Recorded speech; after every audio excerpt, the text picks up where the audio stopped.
కార్తీక మాసంలో వచ్చేటటువంటి పౌర్ణమి తిథి వచ్చిందనుకోండి, ఏ ఆలయంలో ఎక్కువ జరుగుతుంది?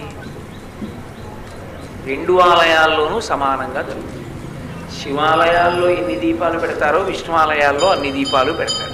కార్తీక మాసం వచ్చింది అంటే సాయంకాలం ఆకాశ దీపం వెలిగించి ధ్వజస్తంభానికి పైకెత్తుతారు. ఆ పైకెత్తేటటువంటి ఆకాశ దీపం ఏదుందో అది కేవలం శివాలయంలోనో కేవలం విష్ణువాలయంలోనో కాదు, శివాలయంలోనూ విష్ణువాలయంలోనూ కూడా ఆకాశ దీపం పైకెత్తుతారు. కాబట్టి హరిహర భేదం లేనటువంటి స్థితిలో ఉపాసన నడిచేటటువంటి కాలం ఈ మాసం. ఈ మాసం ప్రత్యేకంగా ఈ రకమైన ఉపాసన. రెండు, దీపమునకు సంబంధించినటువంటి వైభవం. మూడవది నదీ స్నానం. మిగిలిన మాసములలో మీరు నదీ స్నానం చేశారా చెయ్యలేదా అన్న విషయం